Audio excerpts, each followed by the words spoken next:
Bonjour, bienvenue sur les vidéos de DJ Stuff. Aujourd'hui, on va pas vous présenter un matériel parce que, en fait, il n'y a pas grand chose à se mettre sous la dent. Puisque là, il y a quelques produits qui sont sortis, enfin, qui ont été présentés au NAM, mais qui, voilà, ils sont sortis tout de suite. Mais la plupart des produits vont être dispo, genre mai, juin, juillet et pas avant. Donc voilà, on pourra pas. Hein. Il y a quelques produits que j'ai demandé et qui sont en cours de voilà d'arrivage, donc je les ai pas encore. Donc là aujourd'hui j'ai décidé justement pour vous faire un petit contenu sur le, je vais sûrement le faire en fait sur tous les logiciels. Donc là aujourd'hui ce sera sur Serato. La prochaine fois ça sera sur Tractor et sur Cross. En fait je voulais vous présenter parce qu'il y a eu pas mal de questions sur Facebook et par mail. Donc plutôt que de me répéter à chaque fois, vous regarderez bien cette vidéo là. En fait je vais vous expliquer pas tout le fonctionnement du logiciel, mais en tout cas toutes les possibilités, enfin pas les modalités, mais en tout cas toutes les possibilités avec lesquelles vous pouvez utiliser le logiciel. Contrôleur, machin, platine, donc ça va vous faire, on va faire un petit tour de ce qui est certifié, ce qui est ce qu'on appelle certifié vraiment pour Serato, ce qui est juste ready mais pas certifié, donc dans ce cas-là, Serato va pas se débloquer. Vous savez, il y a Serato, quand vous branchez pas un périphérique certifié, il ne s'enclenche pas avec les decks virtuels, etc. C'est juste, il est juste bon à être utilisé comme iTunes, juste pour placer des points Q, etc. Et vous n'avez pas la possibilité de mixer directement dessus tant que vous ne branchez pas un truc certifié. Donc c'est ce qu'on va voir aujourd'hui. Et on va voir tous les différents matériels avec lesquels vous pouvez, enfin toutes les différentes configurations. Je vais pas passer 5 heures sur chaque configuration, mais en tout cas ça va vous montrer vraiment toutes les facettes de comment utiliser Serato autrement que juste avec la souris, puisque de toute manière, il y a pas de mix possible. Donc, alors je vais faire de la petite gymnastique parce que tout ne peut pas être branché tout en même temps. Et au niveau son, bon, c'est pas hyper grave qu'on n'entende pas à chaque fois, mais vous verrez par exemple quand je vais brancher un contrôleur, je l'ai pas branché en direct sur l'enregistreur, donc vous entendrez pas l'audio, mais le but c'est que vous voyez que ça fonctionne bien, etc. Donc, on va se mettre en position Serato, j'ai rien du tout de branché. C'est-à-dire, je vais retirer le mixeur qui est certifié pour Serato.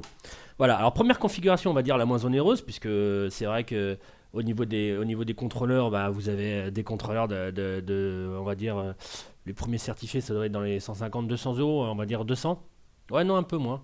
Bref, en tout cas, voilà, entre 150 et 200 euros jusqu'à les plus gros qui sont aux alentours de 1200, 1005, 1008.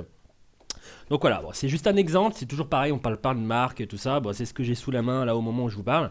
Donc le contrôleur, vous voyez là au moment où je vous parle dans Serato, donc on est en mode ce que j'appelle le mode iTunes. Donc c'est-à-dire que c'est là que vous pouvez mettre par exemple ici vos points Q, genre je sais pas moi, tiens, on va mettre ici, tac. Alors vous entendrez peut-être pas forcément l'audio, eh ben non vous entendrez pas l'audio, mais bon, on va faire au hasard, tac. Hop, je vais le placer ici, paf, voilà, et puis je place mon point Q, etc., etc. Donc voilà, on va dire on est en offline. Et donc, mis à part mettre des boucles, préparez vos flip mode, quoique le flip mode à la souris c'est un peu just. Les boucles, donc qu'elles puissent être rappelées instantanément ou alors juste activées au moment où vous passez dessus, paf, ça s'active et vous passez en mode boucle. Et les hautes Q et l'analyse, donc tout ce qui est les premières analyses, donc tonalité, waveform, BPM, etc., grid. Bah voilà, bon, tout ça, ça peut être fait en amont, mais en tout cas, vous pouvez pas mixer, à part simplement juste écouter vos morceaux. À partir du moment où vous allez brancher un périphérique certifié, je vais vous montrer ce que ça donne. Donc dès que vous branchez un périphérique certifié, paf, il y a un petit temps de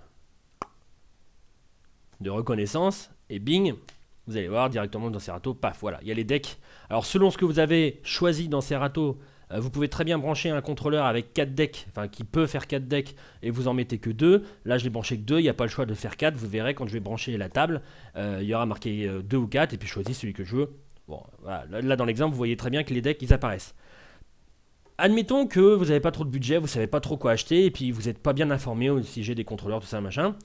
Et vous avez acheté ce genre, je regarde quand même si on voit bien chaque fois, voilà, ce genre de petit contrôleur qui sert en fait, on va dire, c'est un contrôleur additionnel. C'est-à-dire que il n'est pas certifié, il est ready. C'est-à-dire que quand il parle de ready, on va dire plutôt plug and play. C'est-à-dire que vous le branchez, et toutes les fonctions qu'il y a dessus, vous n'aurez pas à mapper, je sais pas quoi que ce soit. Vous appuyez sur un OutQ, ça fait un OutQ. Vous faites une loop, ça fait une loop. Vous allez dans votre navigateur, ça va dans le navigateur. Donc voilà. Simplement. Alors là, je vais me pencher parce que le port USB est très très loin. Tchac.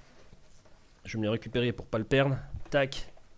Ah, ça fait du câble, hein, je suis désolé, mais si je veux bien vous montrer, faut qu'on le fasse dans de bonnes conditions. Voilà. Donc simplement, si vous branchez, donc tout ce que vous retrouvez dans Serato, on regardera sur le site. Tout ce que vous retrouvez dans Serato en ready, si vous branchez tout simplement, Donc ça peut être ça, ça peut être ce contrôleur-là pour contrôler les OQ, etc. Ça peut très bien être une platine. Donc par exemple, si on prend que des exemples, ça peut être la NDX 500 de Numark, ça peut être la CDJ 2000 Nexus, la CDJ 900 Nexus ou la XJ 1000. Enfin voilà, tous ces périphériques qu'on va regarder, bah, tant qu'à faire, autant qu'on regarde maintenant. Hop, hop, hop. Serato, hop là. Voilà, donc DJ Product, voilà, tout ce que vous allez retrouver dans DJ Hardware. Non, pardon, Accessories, pardon. Donc DJ Hardware, vous allez retrouver tous les périphériques qui sont certifiés pour Serato. Donc dès que vous le branchez, pouf, les decks apparaissent et vous pouvez jouer avec. Donc ça peut être des tables, ça peut être des contrôleurs, enfin voilà, ou des cartes son. Et voilà ce qu'ils appellent les accessories. Pardon. Je me suis gouré, DJ Hardware. Et c'est officiel accessories. Ouais, je me suis un peu gouré. Voilà, et donc voilà, donc vous voyez dans les contrôleurs, c'est tous les contrôleurs que vous branchez, ça fonctionne. Mixeur, interface, c'est toutes les tables de mixage et les cartes son qui vont débloquer la certification de Serato. Et là, officiel accessories, c'est des périphériques qui sont plug and play, qui vont marcher toutes les fonctions. Un scratch donnera un scratch, un Q donnera un Q, mais ils ont besoin d'un périphérique certifié. Donc vous voyez que voilà, il y a les produits qu'on a déjà présentés. Les Dicer qui sont très connus depuis un petit moment, tout ça. Voilà, donc là, ça, c'est tous les produits que vous allez pouvoir brancher et qui sont plug and play, ça fonctionnera, etc. à partir du moment où vous avez un périphérique certifié. Revenons à Serato. Donc, vous constatez, quand je reviens à Serato, j'ai branché mon contrôleur, pourtant il est plug and play, mais ça n'active rien du tout. Dès que je vais... Alors, je peux très bien le débrancher et puis rebrancher l'autre contrôleur en dessous qui est certifié avant ou après, ça c'est pas grave. Dès que je vais brancher l'autre, petit temps d'adaptation, et donc les decks ils vont apparaître, et je vais pouvoir utiliser vraiment les deux. Je peux très bien utiliser, alors là vous n'entendrez pas de son, mais bon c'est juste pour monter. Je peux très bien utiliser, voilà le premier, je peux faire play, pause, je peux scratcher, je peux faire ce que je veux. Et si je me trouve sur le deck 2, je vois que j'ai 3 OQ, qui sont rouge, jaune et bleu, et là vous avez bien sur ce petit contrôleur là additionnel. Ça peut servir par exemple effectivement quand vous avez un contrôleur comme ça que vous achetez mais qui n'a pas encore beaucoup de réglages au niveau des effets ou ce genre de choses. Comme ici c'est assez simplissime au niveau des effets, bah, vous pouvez très bien brancher celui-là que vous mettez ici, tac, et ça vous permettra vraiment d'avoir une action. Ou par exemple si vous avez, admettons un contrôleur qui ne gère que 2 decks au niveau des faders mais qui peut gérer 4 decks en tout, bah, vous pouvez très bien contrôler, vous voyez, en faisant... Bon là j'ai pas le 3L4 qui s'affiche parce que celui-là ne fait que 2 decks, mais en admettant que... Vous avez un contrôleur qui contrôle 4 decks mais que vous en contrôlez que 2 physiquement ici avec les faders et que c'est un petit peu embêtant d'avoir la surcouche des 2 autres faders qui font le deck C et D. Vous pouvez très bien faire le A et B, enfin 1 et 2 avec ce contrôleur là et puis gérer des volumes et des hotkeys etc. ou le sampler directement sur le deck 3 et le deck 4 avec ce petit contrôleur additionnel. Et donc si je fais ça, bah voilà, je tombe direct sur mon OQ numéro 1, OQ numéro 2, OQ numéro 3, enfin voilà, toutes les fonctions sont... voilà. Mais dès que je débranche le certifié, il n'y a plus rien de disponible. Et c'est tout à fait normal. Voilà, donc je vais débrancher les deux que je vais ranger là. Hop. Et je vais rebrancher la suite pour la vidéo. Hop, ça c'est un câble, c'est pas grave. Et lui, on va le mettre là. Tac. Hop là. Donc je vais rebrancher... non, en premier lieu, je vais rebrancher... Je vais vous montrer aussi exactement la même manière, de la même manière avec d'autres périphérique. Hop.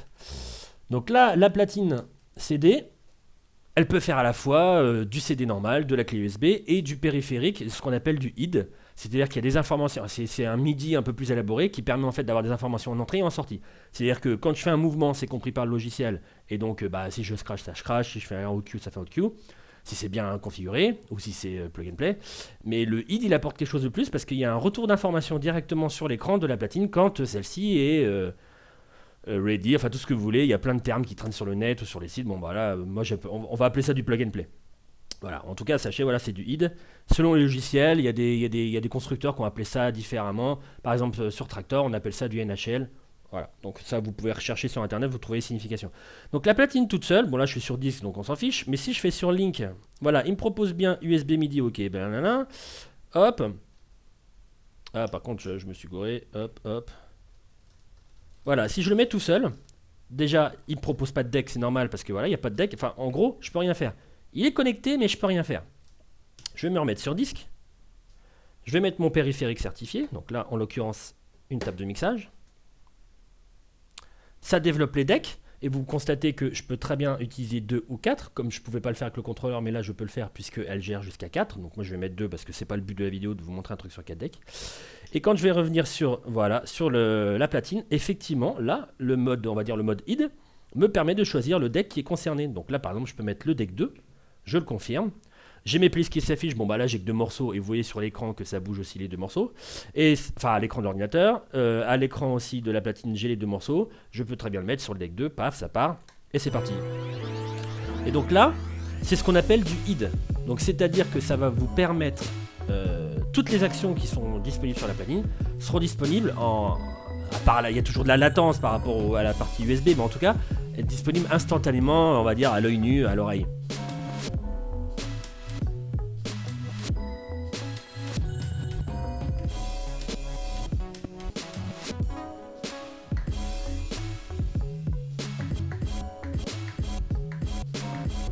Instantané.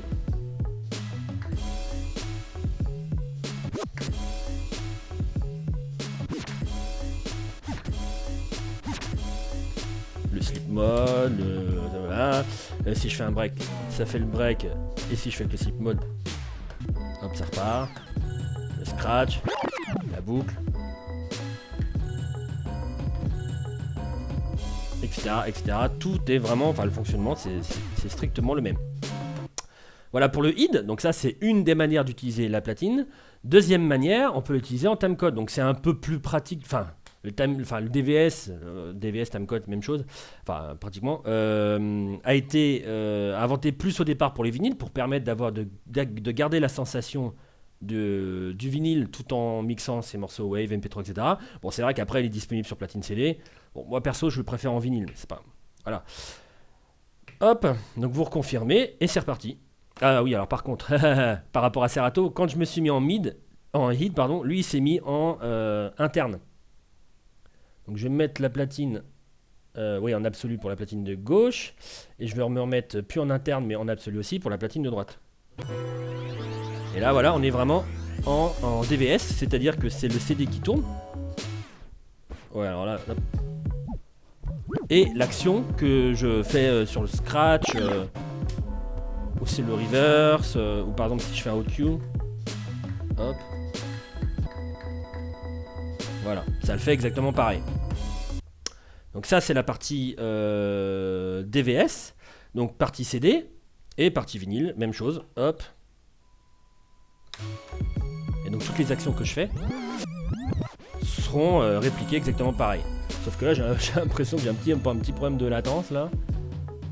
Bim.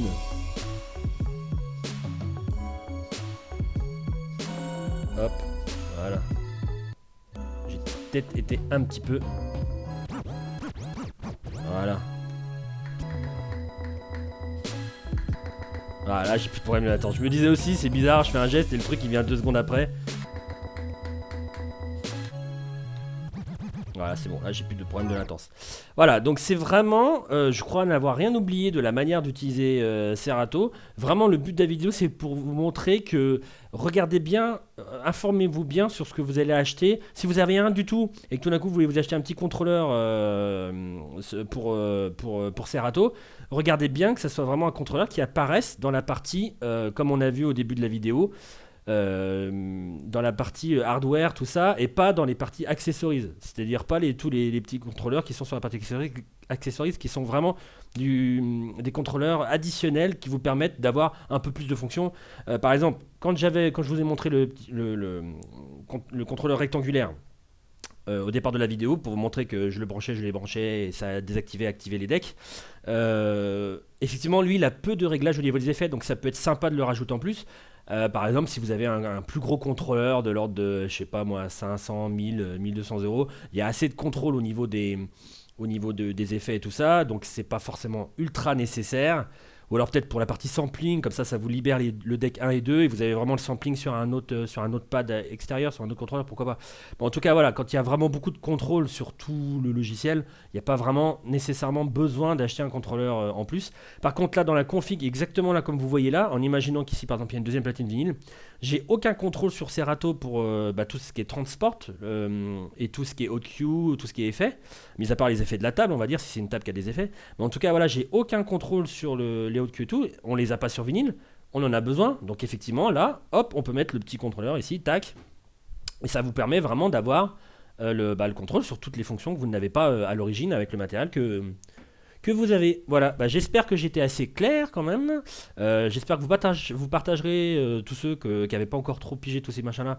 Partagez-le avec vos amis, tout ça, cette vidéo quand même, elle est assez importante et ça vous permet de ne pas acheter n'importe quoi et de ne pas être déçu et d'essayer de revendre comme vous pouvez sur le net. Comme ça, vous faites vraiment un achat, je dirais un achat intelligent, enfin voilà, un achat voilà, que vous regretterez pas. Voilà, donc faut bien mettre de côté les contrôleurs. Je me vois je me vois à l'envers. Les contrôleurs, donc comme on a vu comme ça, hop, qui la plupart du temps font office à la fois de certification et puis de contrôle, voilà. Tout ce qui est table de mixage, carte son, tout ça, qui justement développe les decks et vous permettent de brancher d'autres trucs à côté, et voilà, mais en tout cas ça fait office de certification. Mais ils n'ont pas forcément tout le temps tous les OQ, tout ça, tous les boutons en accès direct, et donc ça nécessite peut-être d'avoir le petit contrôleur additionnel. Et tout ce qui est périphérique additionnel, qui sont pour la plupart, non, c'est pas pour la plupart, ceux qui sont indiqués sur le site de Serato sont plug and play. Vous branchez toutes les fonctions que vous retrouvez là, vous les retrouvez là-bas sur Serato, donc tout fonctionne nickel, mais par contre ne fonctionne pas sans périphérique certifié. Voilà, c'était la conclusion. Merci beaucoup d'avoir suivi cette vidéo. Dès que j'ai du matériel sous la main, vous inquiétez pas, je ferai les vidéos. C'est même pas une chose de promise, puisque de toute façon dès que j'ai quelque chose sous la main, vous l'avez directement. Voilà, merci beaucoup d'avoir suivi cette vidéo et je vous dis à très bientôt. Portez-vous bien, ciao.